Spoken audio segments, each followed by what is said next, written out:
नमस्कार praise Lord परमेश्वर महान नाम रे पुनर्बार ए द्वितीय अध्याय रे आपण मान को स्वागत करे। मोर प्रिय प्रभु को लोक माने विशेष भाव रे आज आम आलोचना करिबा जो वाक्य जे परमेश्वर वाक्य मान को कहे जे अनेक मते प्रभु प्रभु बोली डाकंती एपरि प्रत्येक लोक स्वर्ग राज्य रे प्रवेश करिवे नै। जेते लोक आज भाबुचंती आमे प्रभु को निकट रे ठीक से होछु, प्रभु आम मान प्रार्थना शुणुचंती, आमे रविवार प्रार्थना जाउछु, शुक्रवार प्रार्थना अटेंड करूछु, अनेक मीटिंग गुडा को अटेंड करूछु, दान दशमांश दउछु, अपना प्रतिवासी प्रति आत्मतुल्य प्रेम रखिछु, हिंसा मन मध्य नाई, आमर भावना रे कौनसी घृणा मनोभाव नाई। एपरि अनेक चाहे क्रिश्चियन हो, हिंदू हो, मुसलमान, सिख, ईसाई जे कौनसी व्यक्ति मध्य जदि ए प्रकार आउ गोटे चिंतार अच्छी ताहले आमे जानिबा को पड़िबो जे परमेश्वर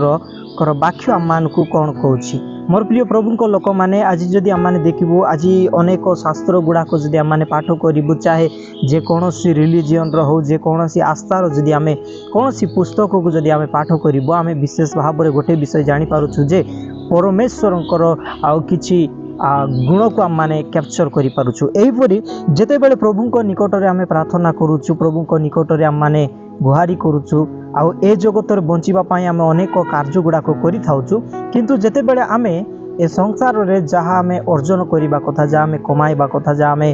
पाहिबा कथा, प्रकृत रे आत्मा को निमंतर जदि आत्मा को इच्छु करे, आत्मा जा इच्छा करे, आत्मा को आत्मा को जो बड़ीमा दरकार थाए, आत्मा शेष दिन मानक कौटी जीव एवं आत्मार जो स्थायी अच्छी से आत्मा मनुष्य शरीर रो आत्मा बाहरी की केउ जगह को जीव आउ से जगह को जीवा पूर्वर जहाँ को कि जदि मु सीधा सड़क कहबी, आत्मा प्रत्येक आत्मा को माने कही था तार आत्मा शांति रे थाउ, तार आत्मा स्वर्ग रे जाऊ बोलिक।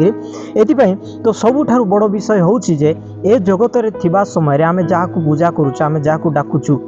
तो से जो ईश्वर हो, प्रभु हो, जे कौन सी ही था ना कहीं आपण कौन ठीक वे रे अछंती कि ठीक रास्ता रे अछंती कि जदि प्रभु को रास्ता रे अछंती, जदि प्रभु को महिमा करूछंती, प्रभु को आराधना करूछंती, आउ आपण को जेते प्रार्थना जीवन थिले मध्य जदि आपण जदि खराब गुण रे बढ़ी, खराब चिंताधारा जदि बढ़ी, ताहले आपण को आउ ए विषय निश्चय शेष पर्यंत देखा पड़ो। आज मनुष्य जेतेबेले भूल करदेव, मनुष्य जेतेबेले मरी जाए, लोक माने कहती तार आत्मा स्वर्ग रे शांति रे रहू, तार आत्मा शांति पाऊ बोली। किंतु मोर प्रिय प्रभु को लोक माने आपण माने जानिछंती कि आत्मा केतेबेले शांति हेबो, आत्मा केउ प्रकार विषय को अर्जन कले जाई कि तार आत्मा शांति हेबो, से विषय जानिबा को पड़िबो। समाज रे आपण माने बंचिछंती, खाइबा पीवा एस आराम जिंदगी बा मजबूत आपण मानकर गोटे लाइफस्टाइल अछि, किंतु आपण कोन अर्जन करूछंती, आपण कोन ए जगत रे अर्जन करिछंती जहा कि आरो लोक बा पर लोक रे गला परे आपण ताहा से जगह रे आपण माने पाई परिबे। जेतेबेले आपणकर ए जगत रे जदि किछि उत्तम काम करि नांती, ए पृथ्वी रे समाज रे जदि किछि उत्तम काम करि नांती, जदि जेतेबेले आपणकर शेष दिन समय, शेष समय जेतेबेले आसबो, सेतेबेले प्रभु जेतेबेले आपणको पचारिबे, सेतेबेले आपण कहबे प्रभु मु आपणकर नाँ रे चमत्कार करूथिली, आपणकर नाँ रे अनेक कार्य गुडा करूथिली, आपणकर नाँ रे अनेक विषय जाक करूथिली, प्रभु भूत मान को छड़ाउथिली, रोगी मान को सुस्थ करूथिली बोली अनेक लोक प्रभु को कहबे तुम नाम नाँ रे कि मु गुणिया करनथिली। रास्ता माने देखिबा कथा जे आमे तुम नाँ रे केते कोन करूथुलु प्रभु बोली, आमे अनेक लोक माने आम माने प्रभु को निकट रे जाइकी कहबू, चाहे मुसलमान हो, सिख हो, हिंदू हो, जे कौनसी व्यक्ति हो,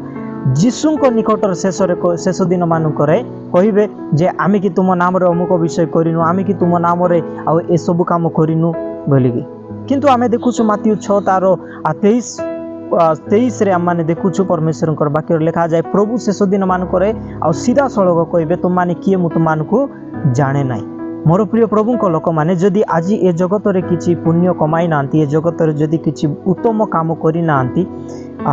घृणा सृष्टि करिसंती, लोक मानकु निंदा करिबा सृष्टि करिसंती, लोक मानकु खराब रास्ता नेबार जदि सिखिसंती, ताहले आपण कि प्रकार भाव रे आपणकर आत्मा शांति पाइबो। लोक माने स्टेटस रे रखी देबे RIP रेस्ट इन पीस बोली के लिखि देले कौनसी प्रकार तार आत्मा शांति लाभ हेबो ना। आपण मानकर समाज रे शांति RIP लिखि देले आपण माने कौनसी प्रकार आपणकर आत्मा जो स्वर्ग रे शांति रे रहइबो ना। एथि पई ଅନେକ ବିଷୟ ଗୁଡ଼ାକ ରହିଛି ଯେଉଁଥିରେ ଆପଣଙ୍କୁ ଫଲୋ କରିବାକୁ ପଡ଼ିବ ଏବଂ କାହାକୁ ଫଲୋ କଲେ ଆପଣଙ୍କର ଆତ୍ମା ହୁଏତ ଆଉ ଗୋଟେ ଦିନ ଶାନ୍ତି ମିଳିପାରିବ ବା ଆପଣଙ୍କୁ ପରମେଶ୍ୱର କେବେ ସୁଦ୍ଧା କହିବେ ନାହିଁ ଯେ ମୁଁ ତୁମମାନଙ୍କୁ ଜାଣେ ନାହିଁ, ତୁମେ କିଏ ମୁଁ ଚିହ୍ନି ନାହିଁ ବୋଲିକିରି। ଆପଣ ଯେତେବେଳେ ଡାକିବେ ସେତେବେଳେ ଚାଟକିନା ପ୍ରଭୁ ଯଦି ଶୁଣିବେ, ଆପଣଙ୍କର କେବେ ମଧ୍ୟ ଯଦି ପରିତ୍ୟାଗ କରିବେ ନାହିଁ, କେବେ ମଧ୍ୟ ଯଦି ନିନ୍ଦା କରିବେ ନାହିଁ, ଆଉ ସେ ଆପଣଙ୍କୁ ଯଦି ଆପଣାଇବାର ଅଛି ତାହେଲେ ଆପଣଙ୍କୁ ଗୋଟେ ବିଷୟ କରିବାକୁ ପଡ଼ିବ ଯେ ପ୍ରଭୁ ଯୀଶୁଙ୍କ ନିକଟକୁ ଆସିବାକୁ ପଡ଼ିବ। ଯଦି ପ୍ରଭୁ ଆପଣଙ୍କୁ ଆଉ ସେ ପ୍ରକାର ନ କୁହନ୍ତୁ ବୋଲି ଚାହୁଁଛନ୍ତି ଯେ ତୁମେମାନେ କିଏ ମୁଁ ଜାଣେ ନାହିଁ ବୋଲି ଯଦି ନ କୁହନ୍ତୁ ବୋଲି ଆପଣମାନେ ଭାବୁଛନ୍ତି, ତାହେଲେ ପ୍ରଭୁଙ୍କର ବାକ୍ୟ ଅନୁସାରେ ଯୀଶୁଙ୍କର ଆଉ ଯେଉଁ ବାକ୍ୟ ରହିଛି, ଯୀଶୁଙ୍କର ଯେଉଁ ଶବ୍ଦ ରହିଛି, ସେ ଶବ୍ଦ ଅନୁସାରେ ଆପଣଙ୍କୁ ବଢ଼ିବାକୁ ପଡ଼ିବ।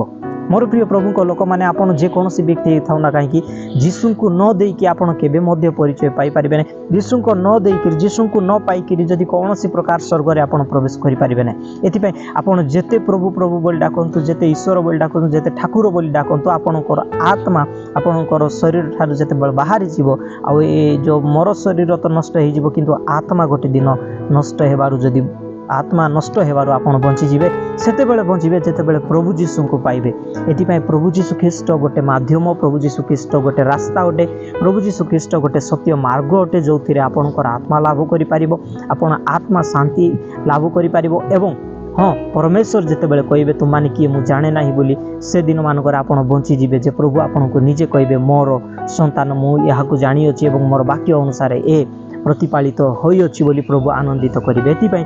ଆପଣ ବାକ୍ୟ ଅନୁସାରେ ଚାଲୁଛନ୍ତି ନା ନାହିଁ, ଆପଣ ବାକ୍ୟ ଅନୁସାରେ ଅଛନ୍ତି କି ନାହିଁ, ଆପଣ ବାକ୍ୟକୁ କେତେ ଅଧିକ ମାନୁଛନ୍ତି, ବାକ୍ୟ ଅନୁସାରେ ଆପଣଙ୍କର ଜୀବନ କି ପ୍ରକାର ଭାବରେ ଅଛି, ଏ ବିଷୟ ନିହାତି ଭାବରେ ଥରେ ଜାଣନ୍ତୁ। ସମାଜରେ ଆପଣ ପ୍ରେମ ବାଣ୍ଟୁଛନ୍ତି ନା ଆପଣ ଆଉ ଯେଉଁ ଖରାପ ମନୋଭାବ ସୃଷ୍ଟି କରୁଛନ୍ତି, ଆପଣ ଘୃଣା ମନୋଭାବ ଆଣୁଛନ୍ତି ନା ଲୋକମାନଙ୍କୁ ଶାନ୍ତିର ରାସ୍ତା ଦେଖାଉଛନ୍ତି, ସେ ବିଷୟ ବହୁତ ଇମ୍ପୋର୍ଟାଣ୍ଟ। ଆଉ ଆପଣ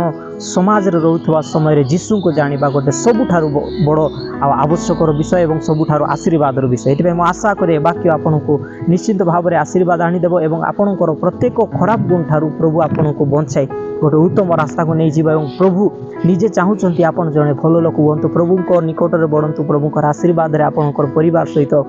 ସଦାସର୍ବଦା ସୁଖମୟ ଜୀବନ କାଟନ୍ତୁ। ପ୍ରଭୁ ଆପଣଙ୍କୁ, ଆପଣମାନ ପରିବାର ସମସ୍ତଙ୍କୁ ପ୍ରଚୁର ଭାବରେ ଆଶୀର୍ବାଦ କରନ୍ତୁ। ଆମେନ୍। ଗଡ୍ ବ୍ଲେସ୍ ୟୁ।